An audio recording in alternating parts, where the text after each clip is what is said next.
her rear end. She quickly moved on to another empty table and made sure she was facing him. As soon as she bent over to reach the surface, her V-neck dipped. Now he was gazing at her cleavage like he might drool. She bolted upright. Oh, my fruity pebbles, why can't he turn around? Nick rose, left his beer on the bar, and strolled over to her. He leaned down so he could whisper in her ear. When, Brandee? She tried to look casual.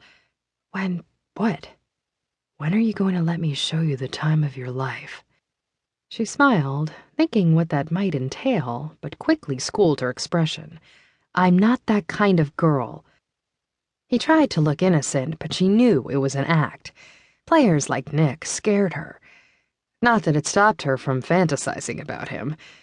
Handsome, charming, intelligent, and dangerous. Whether she had just been dumped or not, he wasn't the kind of guy she needed right now. Or maybe ever. Nick backed up a step. What are you talking about? Brandee rested a hand on her hip and tried to look uncompromising. I know your reputation. They don't call you one-night Nick for nothing. At least I'm honest about it. I never lead girls on by saying I'll call you, then leave them to wonder why I didn't. A lot of guys do. I treat a woman to an awesome night she'll never forget. I'm just not interested in getting tied down right now. She lowered her voice. Look, I'm not saying I want to get married either, but casual sex isn't my style. He feigned shock, then boomed in his baritone. Who said anything about sex? Of course, if that's what you want, I'd be happy to oblige. Oh, my Playboy penthouse. Lower your voice, damn it. She glanced around, but people seemed to have lost interest in her. They continued their own conversations or preoccupation with the football game. Thank you, Tom Brady. What's your penthouse got to do with anything? She chuckled. I don't live in a penthouse. I live over the bar. That's just something I do when I'm shocked. Instead of saying, oh my God, I substitute some other word or words for God. Are you religious? Don't want to take the Lord's name in vain or something? Heck no, it's just way overused. I don't want to wear it out. She faced Sadie, who she knew took an interest in all the waitresses' love lives. Sadie shuffled her tarot cards with a knowing smile on her face. He chuckled. I'm not gonna lie to you, Brandee. I think you're sexy as hell, and redheads are my weakness. But if you can't allow yourself a night of fun without some damn commitment... She sighed. It's not like that. Then what is it? She couldn't put her feelings into words. Sure, she'd like to have a good time, but was one night worth the trouble and expense of getting a full body wax and a mani-pedi and buying a new outfit?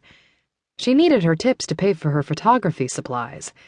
A night with the handsome cop would probably steal her breath away, but she didn't want to risk losing her heart, too.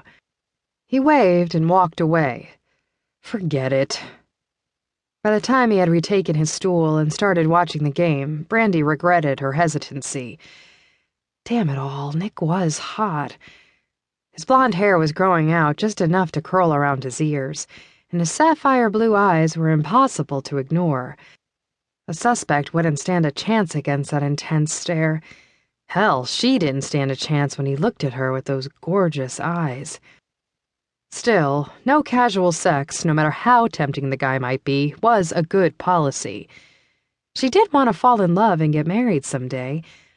Even a protected one-night stand could result in a life-altering accident, and if that happened, it would not be with a playboy like Nick Wolfenson. A man who only dated to have a night of fun with a different woman each time must be extremely superficial. How satisfying could that be? What would make someone do that? Had he been hurt so badly he didn't want to risk it again? She couldn't think of any other reason. Sadie caught her attention and held up her empty glass, calling for another. Oh, my pickled herring, that woman could put them away.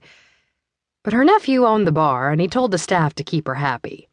Not only did Anthony seem genuinely fond of his aunt, but she was good for business. To sit at her booth and have a tarot card reading, the patron had to meet the one-drink minimum. When Brandee delivered Sadie's fourth White Russian, the fortune teller said,